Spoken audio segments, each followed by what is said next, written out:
ꯑꯩꯈꯣꯏꯅ ꯃꯔꯨꯑꯣꯏꯅ ꯋꯥꯔꯛꯁꯣꯞꯁꯤ ꯁꯤꯟꯖꯕꯒꯤ ꯃꯔꯨꯑꯣꯏꯕ ꯄꯥꯟꯗꯝꯁꯤ ꯑꯩꯈꯣꯏꯒꯤ ꯕꯥꯁꯣꯛ ꯍꯥꯏꯕꯁꯤ ꯅꯠꯇ ꯁꯪꯀꯤꯔꯇꯟꯒꯤ ꯑꯩꯈꯣꯏꯒꯤ व्याकरण नत्रगा ग्रामर नत्रगा मागी ABCD नि हाइना खनाब अदुम मखलगी आइटम अमनी अदुना इरम तमसिगी नत संकीर्तनबु अब थवाई जाउना पांथोक पिदना लैबिरिबा ओजा सिंगा नत संकीर्तनबु ओइबा असेंबा मनुंगी इचेल माई फिलोसॉफी मागी मनुंगी वाखलोन मयामदु हेन मौंग मरिन ताना खंगमिनरगा अखोय मैखोयना तौजरिबा नत संकीर्तन गिजु अदुमक हेन मौंग चुमना परिंग पथाप नायना चथा जबगा लोइनना अखोयगी ताबिरिबा भाबोक सिंगनसु मधुगी मतांगा हेन मरिक चुमना खंगनबगी पांडमदनी अखोयना नत संकीर्तन गमरी लेनाबा अखोयगी खन लेनाबगी अखोयगी थोरमम खक हुजी हुजी सिंगसाइना हौगलपदा हाइदोक चकिबदुनी अखोय MLA ना मागी लाकदबगी तंजादो जियंगगा अखोय हुजिसी आइगी कीनोट एड्रेस पीबा हेक लोइबगा अखोय गेस्ट सिंगी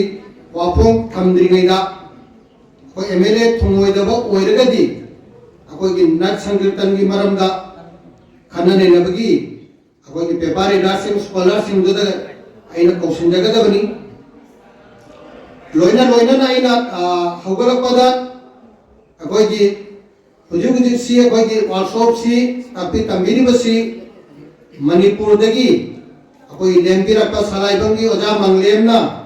पुंग थोनबी बनी लोइना ना अखोयगी मरांगथेंगी ओजा राजमोहन ना अखोयगी सही ओजा ओइना लापीबा मसुंग माइगी सेवो अमका लोइना नमोय लापी मैकोय बुसु अखोय नत चांदपुर अमुतोय संगीत विद्यालय की माइकई दगी नमखई लेतना अखोय इकाई खुनजबगा लोइना ना अन्ना थगचरी अखोय मरुवैना नत संकीर्तन सिगी मतांगदा मरिक चुंबो पाउदमदु तामिनगनी सुबनगी हुजी हुजी की मतम सी जामना अखोय मितै की ओइनदी जामना चीरबो मतम मसाई ओजा गंगा सिंह सोमाईगी तारामनोपगी वाही द फुंदो पिरबदुनी हुजी हुजी सी अखोयगी बोरा बेली की तोंगा तोंगा मफम सी ममांगैदा नत संकीर्तन की लम सिदा कोई ममिंग लेरे लेरबो ओजा सिंह जामना खंगहाई जामना फिलोसॉफी वांग न पुंसी मरेल देव की ओजा सिंह को लेरमगसु हुजिसी मधुगी अखोयगी वाथरपा लोइनना अखोयगी ताबीबा भाबोक सिंगनसु मधुदा हेना पुंगिंग चंगसनदबगी बो ओइरो नत्रगा खंगदबा खोतबगी मतांग मयाम अमा प्रॉब्लम लेबदु हजितन कोहन मंगंगदर हाइबगी वाखलोंदा अखोयना चथाजबनी अदो अखोय चांदपुर अमुतोय संगीत विद्यालय हुजी खंजरीबसी मथंगदा मुक अखोय नत संकीर्तन विचार की मतांगदा अखोयगी सेल नुंग थाब की मतांगदा अखोयगी थाबिरिबा भाबोक सिंगना माइगी मथंग मनावदुगी अखोयगी माइगी लेगेदो परिंग दुगा चत्तदरा अखोयगी परिंग दो कायना चत्पगी अखोयगी मयाम सोयना खंगबसिंग उबिरमनी खंगबसिंग दबुदी अखोय मधु खंगजदना तौबनी आइना ओइरगसु अनाकुमम थाब चंगपदा मसी माइगी परिंग से खंगबरा मथंग मनावगी केनो से परिंग से खंगबरा खंगदबरा से अखंगसिंग उबदा दुम खंगबा ngamba अदुगी पोतो अखोयगी अरानबा अहुइबदु थोक्तरबगी नत संकीर्तन की विचार की मतांगसु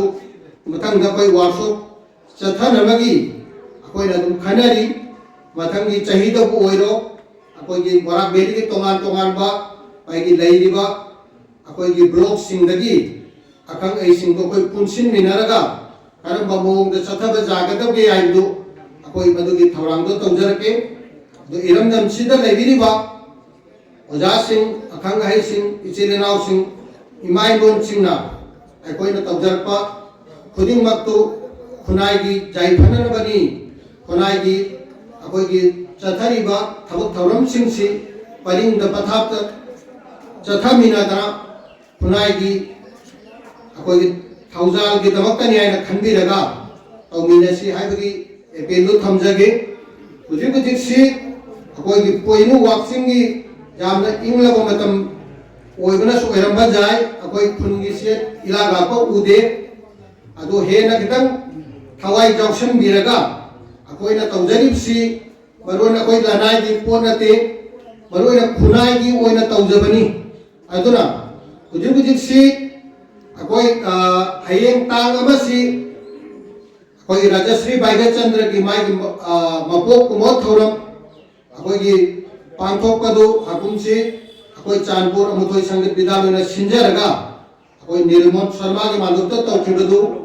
उमसीसी हंदकी जनवरी की तांग अमसिदा इतखलागी मांदोक अनिमक तुसनरगा तौनिनुनबगी अखोइ सेम साजरी मदुगसु अखोइगी इरमदमसिगी थवाई जाबी इचिनाव सिंगसु सरुक सुजाबिउ मतेंग सु पांगबिउ आइ नै थमजगे अदुगा लोइनाना हये जनवरी की तांग अनि अहुम मरी सी अखोइगी बोलतारापुर की बोरा म्यूजियम एंड लाइब्रेरी दा अखोइगी बोरा कल्चरल फेस्टिवल पांथोकदबनी अदुगसु अखोइगी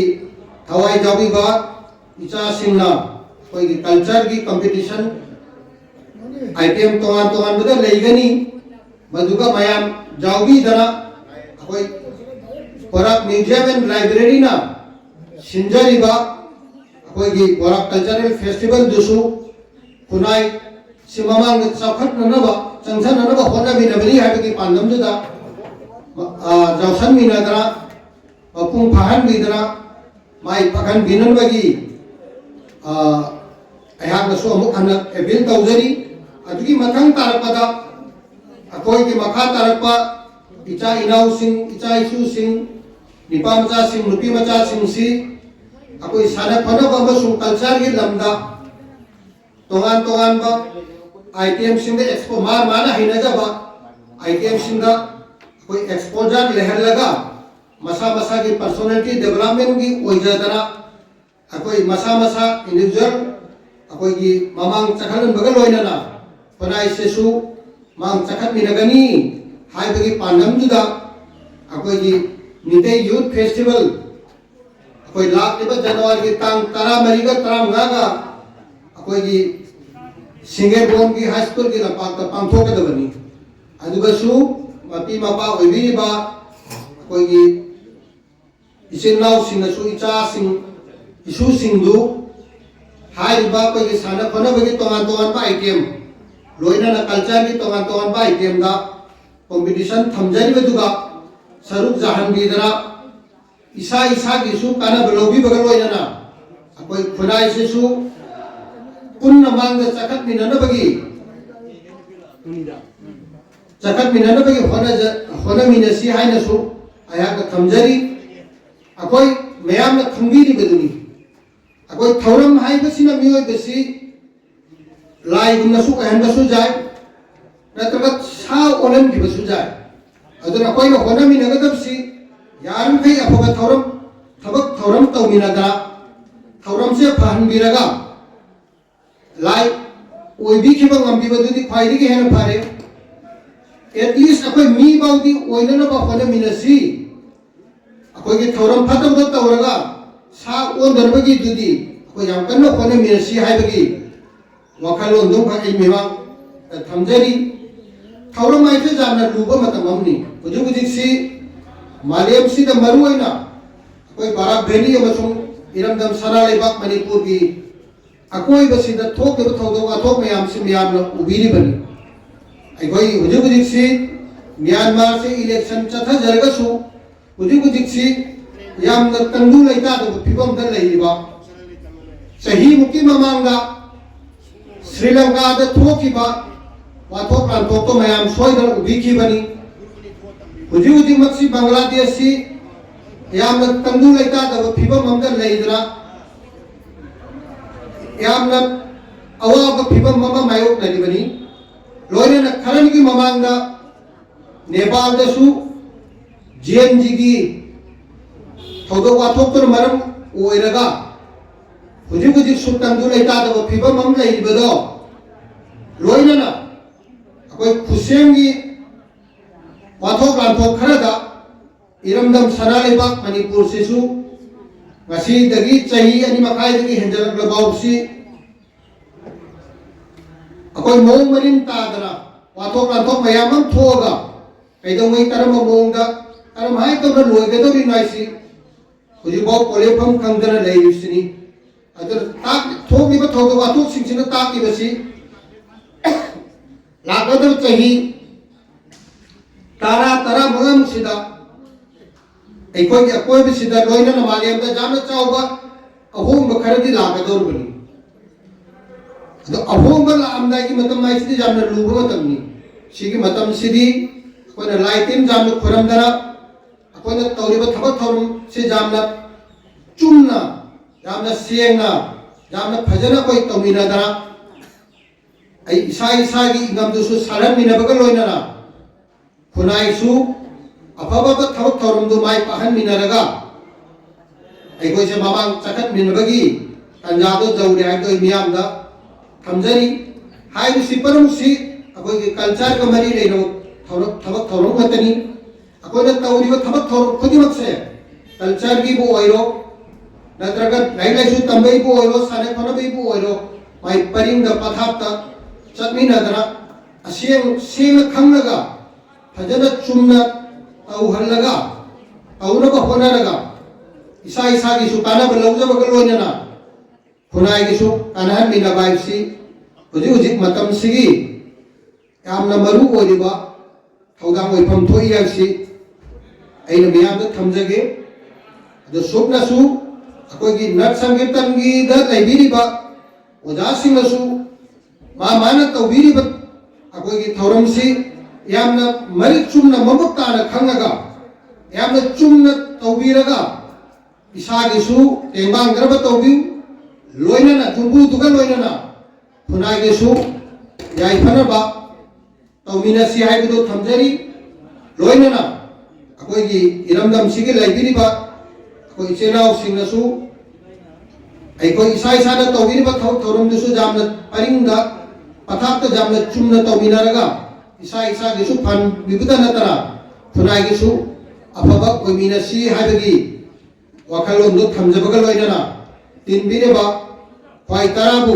अमुक अहन्ना नरुक सबगल लोइना आई वफम से साइड टेंशन जरे